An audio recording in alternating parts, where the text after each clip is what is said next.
Hey everyone, today I'm playing Terraria, but I installed the One Piece mod. This mod is actually insane and it's really fun. Like in the anime, you can eat devil fruits which give you special abilities. There's also a lot of new items, and I can't even get through all of it in this whole video. But my only goal is to kill 3 bosses. These bosses were the Brain of Cthulhu, Skeletron, and the Queen Bee. Watch the whole video to see how insane this was. When I was creating my character, I was able to choose a race. I did Lunarian because it would let me fly, and that would be extremely useful. When I spawned in, I had this bag, and it gave me the sand fruit. And let me just tell you, the sand fruit was pretty overpowered. Only problem was most of its attacks were only on the ground. Surprisingly, I found this weird chest. When I killed it, it gave me the swim fruit. I was not using it for this video. I made some wooden armor, and I was ready to adventure. And I found this cave, which was pretty cool, and I actually got a good amount of loot.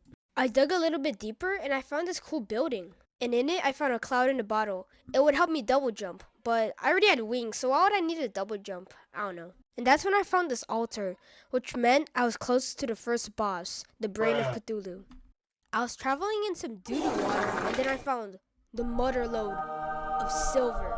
This was a lot of silver. I've never seen this much silver in my entire life. And this was really good because I really needed some good armor. Like, just look at this wooden armor. That's when I learned that the sand fruit also had a flight ability, which is really useful, but it took away your stamina. Then I found the cave where the boss spawns, and there was a few enemies in there, but they were pretty easy with my new fruit. When I came back, it was almost nighttime, so I made a shelter so I could survive. Then I decided to go back to that Crimson Cave because I wanted to spawn the boss and defeat him. The way I needed to spawn a boss was I needed to destroy 3 of these hearts, which I could only break if I had a hammer. But to even reach them, I had to use bombs, so it took a bit. After breaking the 3rd heart, the boss spawned. This dude was coming at me. I flew away and I tried to fight him on this platform that I made previously. And I was doing pretty good. I actually got him to his 2nd phase and he had an eye. That was kind of weird. We were both pretty low, so I tried to run away from the tunnel, but I failed. And he killed me. Wow, I lost, even with devil fruit powers. But despite this small setback, I wasn't gonna give up. I went to the jungle to get some loot, and it was pretty good. And I realized I got some new ores from the Brain of Cthulhu, and it would really help me out when I fight him again. I made this new mace item, and I even made a full set of armor, which was really good because I did not have that good of an armor set. Now, it's time for the rematch. Ready? I was gonna defeat the Brain of Cthulhu. And when I broke the 3rd heart, the battle had started already. I rushed to the platform because I didn't want to die. Despite all the stuff that I had, it was still kind of hard to fight him because he just kept disappearing and he had a lot of eyes. I was so close to killing him, but I was low too. I was spamming. And when he was low, I was also low, so I was just spamming H because that would heal me. And I'm actually shocked that I killed him. And when I killed him, I got this weird item. It was a wanted poster. And later I find out that it actually gives me a good amount of stuff. I'm so glad that I beat the first boss. Now we got 2 more to go.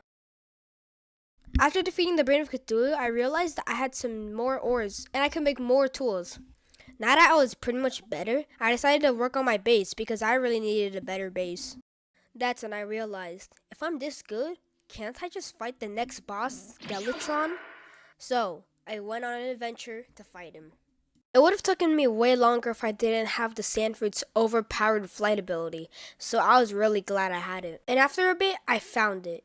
It was like this dungeon thing, and there was this old man.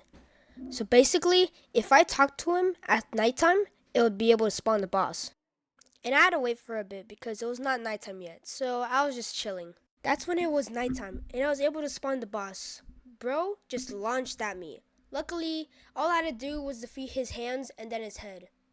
And when I killed the boss, I got a bounty poster, and I actually figured out how they work now. All you really had to do was right-click them into your inventory, and you get a bounty and a lot of money.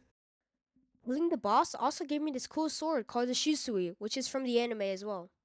Now there's only one boss left, the Queen Bee. So, in order to fight this boss, I decided to prepare. Since the Queen Bee was in the jungle, I decided to go to the jungle to get some loot. There was a cave that I had previously found, and I decided to go in there again. I found some pretty average chests, and I even found railroads, which would hopefully lead to some more chests. But that's when I saw it. It was honey? Oh, right, the queen bee. I was debating it and I decided, you know what? Let's wing it. And I entered. I saw this pod and I knew that's where the bee was. I mined it and I couldn't see it, but it got me. You can see on the map where the boss is, so I used that to my advantage. This boss was kind of hard because I couldn't attack it most of the time. Only difference was that it was easier than the Brenda Cthulhu because I had more stuff. That's when I attacked it. The bee was at me and I spammed everything I got and I was able to kill it pretty easily. Now that I've killed all 3 bosses, I've completed the challenge.